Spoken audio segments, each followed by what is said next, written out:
ಏನಿವತ್ತು ಕರ್ನಾಟಕ ಕಾಂಗ್ರೆಸ್ ಸರ್ಕಾರ E V M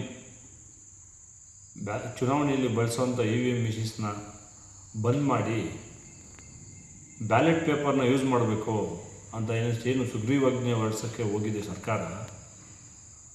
ಮೊದಲನೇದಾಗಿ ನಾವೆಲ್ಲ ತಿಳ್ಕೊಬೇಕಾದ ವಿಚಾರ ಅಂತಂದರೆ, ಇವತ್ತು ಟೆಕ್ನಾಲಜಿ ಬೆಳೆದು ಟೆಕ್ನಾಲಜಿ ಯುಗ ಇದು. ಟೆಕ್ನಾಲಜಿ ಆರಂಭ ಆಗಿ ಇವತ್ತು ಟೆಕ್ನಾಲಜಿ ನಾವು ಭಾಳ ಮುಂದುವರಿತಾ ಇದ್ದೀವಿ.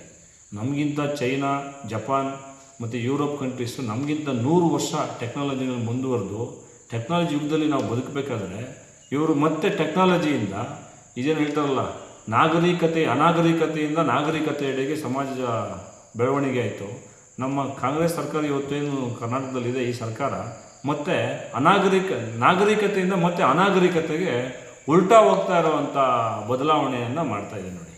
ನಮ್ಮ ದೂರದೃಷ್ಟಿ ಹೆಂಗಿರಬೇಕು ಅಂದರೆ, ಇವತ್ತು ಟೆಕ್ನಾಲಜಿ ಬೆಳೆದಂಗೆ ನಾವು ಡೆವಲಪ್ ಆಗಬೇಕು. ಟೆಕ್ನಾಲಜಿ ಬಳಸ್ಕೊಂಡು ಟೆಕ್ನಾಲಜಿ ಯುಗದಲ್ಲಿ ಬದುಕಬೇಕಾದ್ರೆ ಯಾವ ರೀತಿ ನಾವು ಡೆವಲಪ್ ಆಗಬೇಕು, ಟೆಕ್ನಾಲಜಿ ಯೂಸ್ ಮಾಡ್ಕೊಂಡು ಅದ್ರ ಬಗ್ಗೆ ಯೋಚನೆ ಮಾಡೋದು ಬಿಟ್ಟು ಮತ್ತೆ ಬ್ಯಾಲೆಟ್ ಪೇಪರ್ಸ್ ಯೂಸ್ ಮಾಡೋದ್ರಿಂದ ಏನಾಗುತ್ತೆ ಅಂದರೆ, ಮತ್ತೆ ಸಮಯ ವೇಸ್ಟು, ಹಣ ಖರ್ಚು, ಎಲ್ಲ ಇ ವಿ ಎಮ್ ಬಂದ್ ಮಾಡಿ ಇವರು ಬ್ಯಾಲೆಟ್ ಪೇಪರ್ ತರೋದ್ರಿಂದ ಮತ್ತೆ ಹೊಸದಾಗಿ ನಾವು ಏನು ಮತದಾರರಿಗೆ ಅದ್ರ ಬಗ್ಗೆ ಶಿಕ್ಷಣ ಕೊಡಬೇಕು, ಏನು ಡೆವಲಪ್ ಮಾಡಬೇಕು, ಮತ ಯಾವ ರೀತಿ ಮಾಡಬೇಕು, ಚಲಾವಣೆ ಮಾಡಬೇಕು ಅಂತ ಇದೆಲ್ಲ ಟೈಮ್ ವೇಸ್ಟ್, ಇದೆಲ್ಲ ಗೊಂದಲ ಸೃಷ್ಟಿ ಮಾಡ್ತಾಯಿದೆ ಸರ್ಕಾರ ಇವತ್ತು.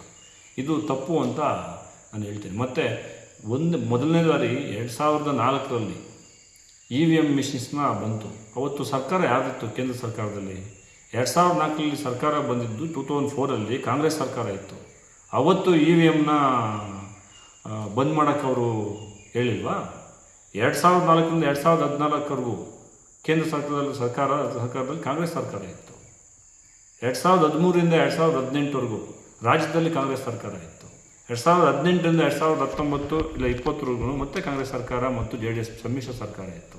ಅವಾಗಲೂ ಕೂಡ ಅವರು ಇವರು 136 seat E V M machines ಮುಖಾಂತರ ನಡೆದಂಥ ಎಲೆಕ್ಷನಲ್ಲಿ 136 ಸೀಟು ಬಂತಲ್ಲ ಕಾಂಗ್ರೆಸ್ ಸರ್ಕಾರಕ್ಕೆ. ಬಂದು ಇವರು ಸರ್ಕಾರ ರಚನೆ ಮಾಡೋದಿಲ್ಲ. ಇದಕ್ಕೇನು ಹೇಳ್ತಾರೆ ಅವರು? ನಮ್ಮದೇ ಸರ್ಕಾರ ಇದ್ದು ಸೆಂಟ್ರಲ್ ಗೌರ್ಮೆಂಟಲ್ಲಿ ಸರ್ಕಾರ BJP ಇತ್ತು, ಸ್ಟೇಟ್ ಗೌರ್ಮೆಂಟಲ್ಲಿ BJP ಸರ್ಕಾರ ಇತ್ತು. ಇ ವಿ ಎಮ್ ಮಿಷಿನ್ಸ್ನ ತಿದ್ದಿದ್ರೆ, ಇ ವಿ ಎಮ್ ಮಿಷಿನ್ಸ್ನಲ್ಲಿ ನಾವು ಬದಲಾವಣೆ ಮಾಡಿದರೆ ನಮ್ಮದು ಬರಬೇಕಾಯ್ತಲ್ಲ ಸರ್ಕಾರ. ಯಾಕೆ ಕಾಂಗ್ರೆಸ್ ಸರ್ಕಾರ 136 ಸೀಟನ್ನು ಪಡ್ಕೊಳ್ತು? ಅವತ್ತು ವಿರೋಧ ಮಾಡಲಿಲ್ಲ. ಇವತ್ತು ನೆಕ್ಸ್ಟ್ ಎಲೆಕ್ಷನ್ಗಳಲ್ಲಿ ಬದಲಾವಣೆ ಮಾಡಿ ಮತ್ತೆ ಇದರಲ್ಲೇನೋ ಒಂದು ಗೋಲ್ಮಾಲ್ ಮಾಡೋದಕ್ಕೋಸ್ಕರ ಮಾತ್ರನೇ ಇದು ಬದಲಾವಣೆ ಮಾಡ್ತಾ ಇದ್ದಾರೆ ಹೊರತು ಇದು ಜನ ಉದ್ದೇಶಕ್ಕೋಸ್ಕರನೋ ಇಲ್ಲ ಸಮಾಜದಲ್ಲಿ ಒಳ್ಳೆಯ ರೀತಿಯ ಬೆಳವಣಿಗೆ ಅಂತೂ ಅಲ್ಲ. ಇದನ್ನು ನಾವು ವಿರೋಧಿಸ್ತೀವಿ.